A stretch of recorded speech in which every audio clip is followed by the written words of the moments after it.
By what name are you known? There are some who call me Tim.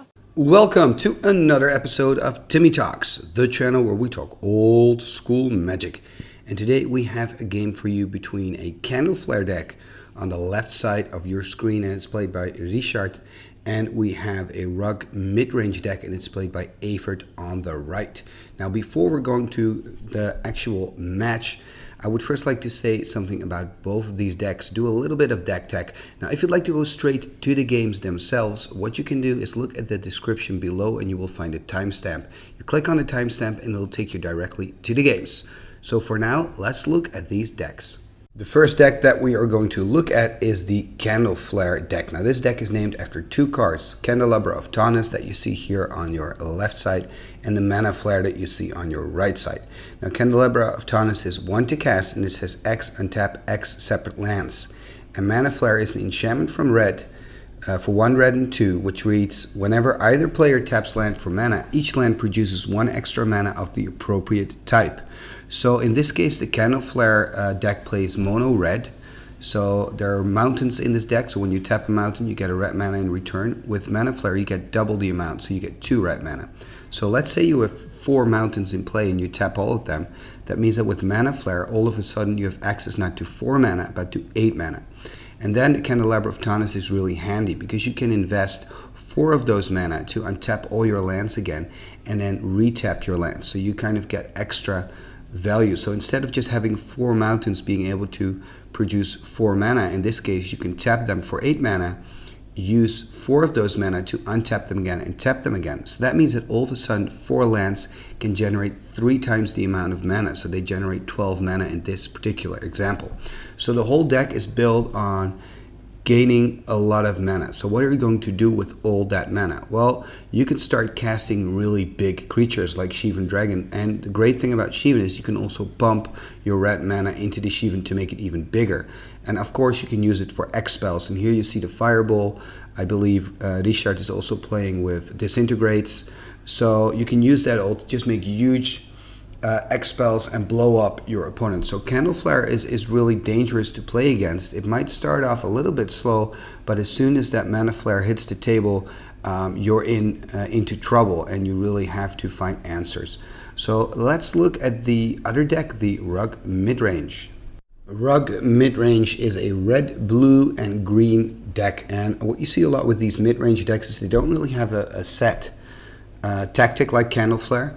But what they do is they look at the colors that they play with and they kind of choose the best picks. So they have really good value picks, so they have value for your money. So in this case, the Rug player plays with Urnum Jin, which is a fantastic creature. For 4 mana, you get a 4/5.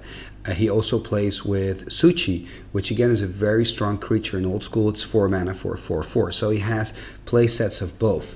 So if he can deploy them early, or at least a little bit faster than turn 4, because I do believe he plays with power, then he can put some pressure on the Candleflare player. Now he also plays with Lightning Bolts. When you play with red, it's an obvious choice, I believe, a full play set. He also plays with a Wheel of Fortune, which is a great card.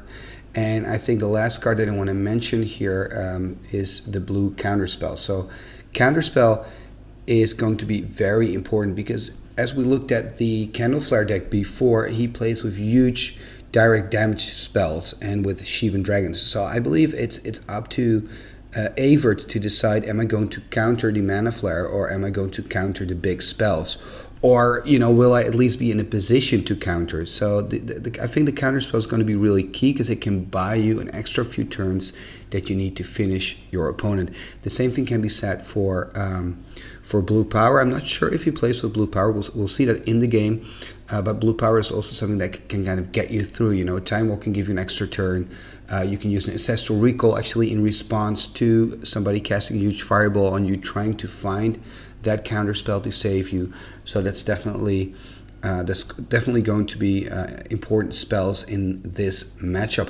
I do believe that the Rug player is going to find it really difficult to play against the Blood Moon, because I haven't mentioned that yet.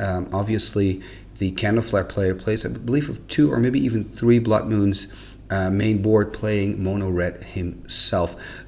Before we start, I just quickly want to talk a little bit about the sideboard. I'm not really going to go into that, but there are two cards that really stand out in this particular matchup, and that is the blue Elemental Blast and the red Elemental Blast. So what I'm expecting to see happening after sideboarding is that both players will board in a full playset. So Evert will start boarding in a full playset of blue Elemental Blasts, obviously playing against a mono, almost completely mono red deck.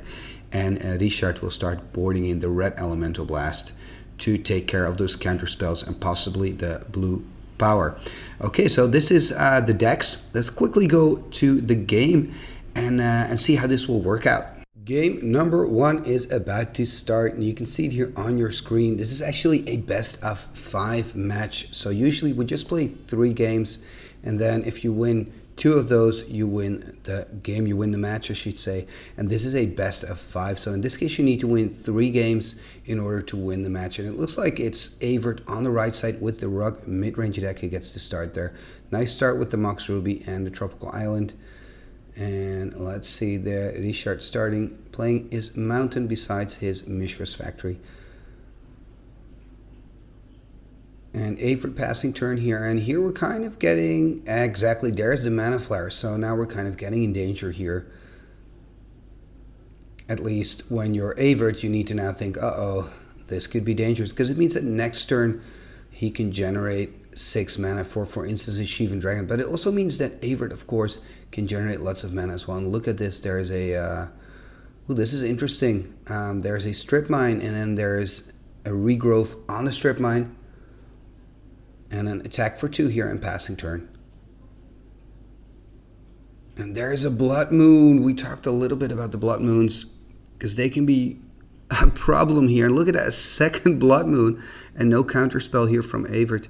Wouldn't have helped him anyway, you know, just countering 1 Blood Moon. And that means that that Library of Alexandria that he's playing right now is actually, oh, look at that, a City in a Bottle, so it's gone. That library is actually a mountain, that's what I wanted to say. And there's so much happening here so quickly. And there's a Suchi. At least he can play those.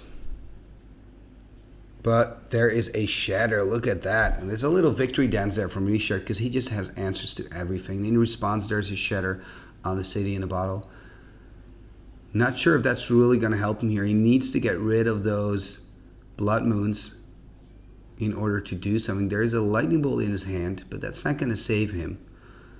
And another Mana Flare. And I guess all we're doing right now is we're waiting for Richard to find that huge Fireball.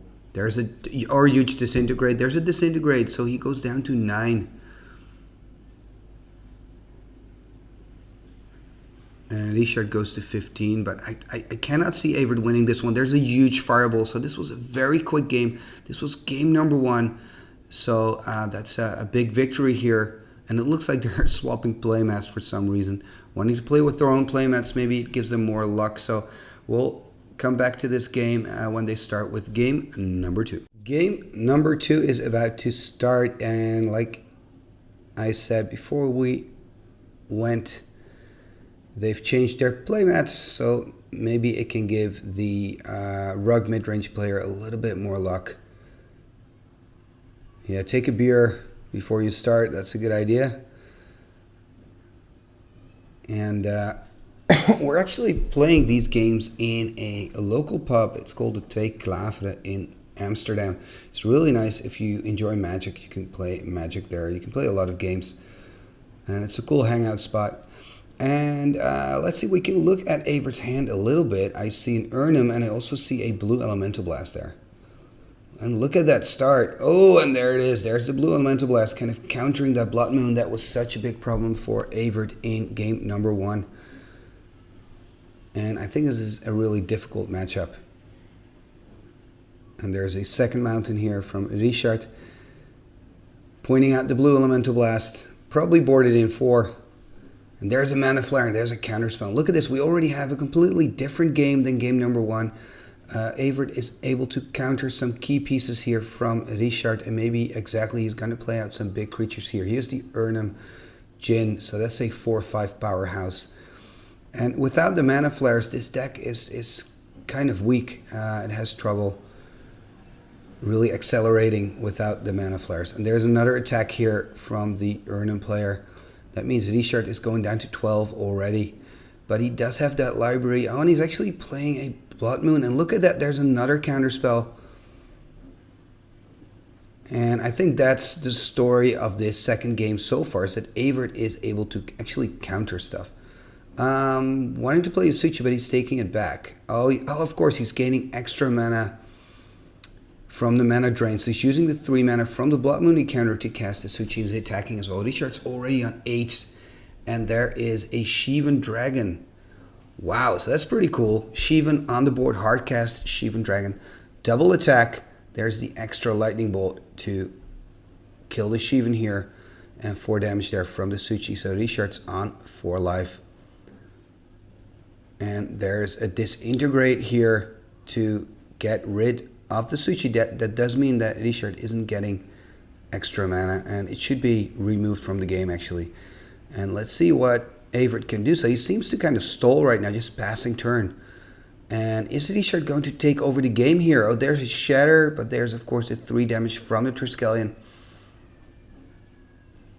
I mean, Evert has a lot more answers this game, but he's not there yet. I mean, Richard's on 4, and his deck is really dangerous. Full of big creatures, full of direct damage spells. And there's a lightning bolt. He's on 1 life. And of course, Evert has played at Sylvan Library, being able to look at the first 3 cards and deciding what he wants to get. If he wants to take an extra card, it's going to cost him 4 life. So he will go down to 9. And I mean, he can do that, but it's dangerous playing against a deck with so much direct damage. It looks like he's kind of counting or a little bit in the tank here.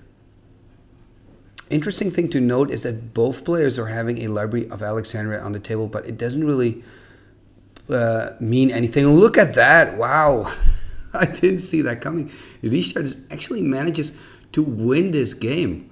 So Candleflare wins again. So that means it's 2-0. So he only needs 1 more game to take victory here. Game number 3. And remember we were doing a best of 5 here. So if Richard, the Candleflare player on the left, manages to win this one, he's won this matchup.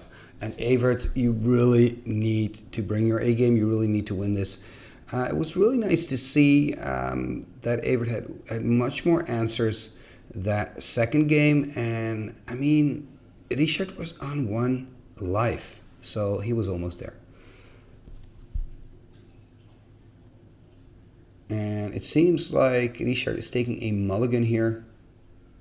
So we're using the London mulligan rule. I guess everybody kind of knows how that works by now. So you draw 7 cards again, and if it's your first mull, then you put 1 card on the bottom. And look at that, he's actually putting 2 there on the bottom. So I guess this is his second mulligan. So he's on 5 measly cards. And look at that opening from Evert. Beautiful there. Sylvan Library turn 1. I mean, that's just fantastic. And hopefully Evert can kind of use this to win this one, to get ahead, to play out his creature threats. And look at that, there's a blue Elemental Blast, Soul Ring, and a Crumble. I guess I would definitely pick that Soul Ring and blue Elemental Blast there. Going to 16 because of taking that extra card. And playing a Soul Ring, playing a Volcanic Island, and passing turn. Beautiful decks, by the way. And he's looking at his cards again, and there's a Sylvan Library. That's interesting. Picking the Crumble. And deciding to play aggressively, of course, so not really needing the Sylvan. Playing there an Urn and Jin. And that's exactly what he needs. He needs to put pressure on the board here. Remember, he still has the Crumble. And he has a counter spell and a blue Elemental Blast. So he seems to be very much in control. Richard is not really doing anything. Remember, he went down to 5 cards because he took a double mulligan here. And he is now already on 12. So it's going to be really difficult for Richard to win this one. And that will mean that we're going to look at a 4th game between these 2 decks.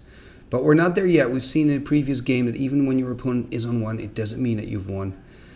And look at that. There's a Disintegrate there in Evert's hand. Interesting. And there's 6. And there's the Shivan Dragon. But there's that blue Elemental Blast.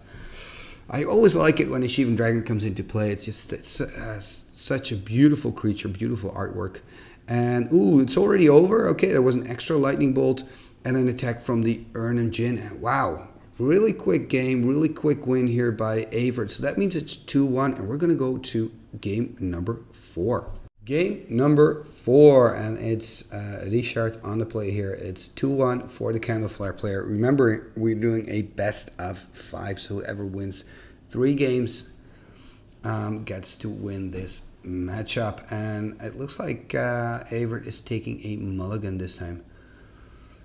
So, and he's taking a mulligan, and he's on the play, so that's not great news for him. Hopefully he can keep this hand, only discarding 1. Remember, we're doing the mulligan. London mulligan rule, so that means you get to draw 7, and when it's your first mulligan, you put 1 on the bottom of your library. If it would have been your second, you need to pick 2 cards and put them on the bottom, and so forth. Good start here from Richard with that Soul Ring, and there is a Volcanic Island from Evert. Mishra's Factory, and will there be a Mana Flare? Yes, there is a Mana Flare. And that means problems there. And when I look at the life counter, it looks like Evert has forgotten to put it back on 20. Oh, he's noticing it now, so he's putting it here on 19.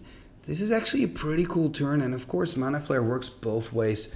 So in this case, it's a really nice advantage for Evert, and maybe this can bring him back in, playing that Time Walk and Sylvan Library in 1 turn. How cool is that with just 2 mana? And your opponent basically gave you that. So let's see, I see a blue Elemental Blast. That's definitely something you want to have. Maybe taking out that Mana Flare directly. I wonder, or is he going to choose just to counter? And he also has that Strip Mine to take care of that mountain. I mean, that looks very, yeah. That looks like a good thing to do. Oh, and he even has a Chaos Orb. Oh, wow, this game is really turning around. I really thought Richard almost had this already with that Mana Flare, but it has really changed. 4 mana now, playing a Blood Moon. And wow, red Elemental Blast, blue Elemental Blast. And that means that there will be a flip. I'm not going to put it in slow-mo because you can't really see it from that angle, but it was a hit. So the Blood Moon is gone as well.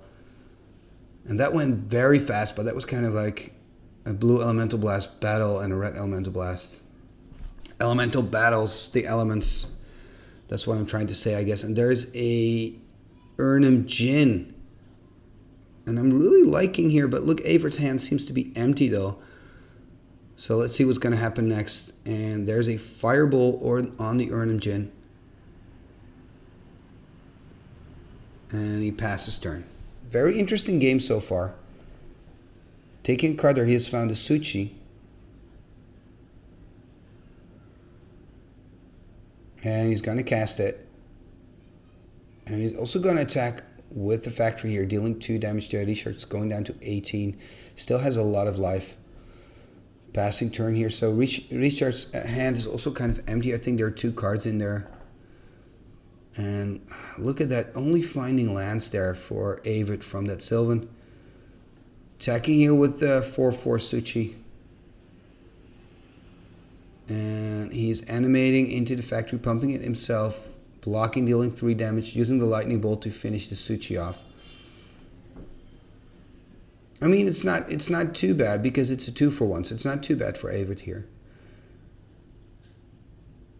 And it looks like Richard is not really drawing anything useful at this moment. He does have a red Elemental Blast, so he will be able to counter a blue spell from Evert. It's hard for me to see the other cards.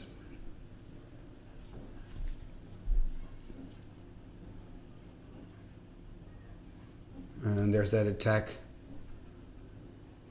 with the factory. And all Richard has done the last few turns is just take a card and pass turn, basically. And that's great when you have a Sylvan, you know, you can kind of go and select and just get the useful cards. It's very powerful. And there's another attack with the factory. And there's a Shivan Dragon. Oh, this could be dangerous. Because of the Mana Flare, he can already play the Shivan Dragon. Oh, and this is deadly. Playing the blue Elemental Blast, and Richard has a red Elemental Blast in hand, but he doesn't have the mana to cast it. But look at that, he's casting another Shivan Dragon. And this could be dangerous. And remember, if the Candleflare player wins this one, he's on 3 games up 3-1. So that means he's won this matchup. He's not there yet, but I mean, having a Shivan Dragon on the table, it's pretty good. And obviously, Richard is smart enough not to block, and he's gonna attack here, dealing 5 damage. And playing a Triskelion here. And there's the response, playing a Shatter. And he's actually tapping too much mana for that Shatter, because that Mana Flare works both ways. So just the Volcanic Island would have been enough here. And look at that, they're both on 8 life. So Avert is on 8 and Richard is on 8. And it's Avert's turn, he's looking at his cards. His hand is almost empty. First his attack is going to 6. And then he's playing that Psionic Blast and saying, okay man, you've got the game because I'm not able to kill you. So that means that's a win here for Richard. Thank you for watching this episode of Timmy Talks. Let me know what you think of these best of 5 matches. Maybe we'll do them more often, who knows. Let me know what you think of the Candleflare deck. I personally think it's really cool. Have you played against it before? How did that go for you? For now, thank you for watching this episode. If you'd like to see more old school Magic games, you can click on the videos that are appearing right now, or you can of course visit the channel. There are more than 70 old school matches for you to look at. And if you want to support me, if you want to support Timmy Talks, if you want to support the channel, you can do so by leaving a like, leaving a comment, and of course by subscribing and sharing these videos. So thank you very much if you're doing that. Thank you for your help to grow this channel and share old school Magic all around, people. Nice. For now, once again, thank you for watching and see you next time. Igitus, figitus, sumba, kazee.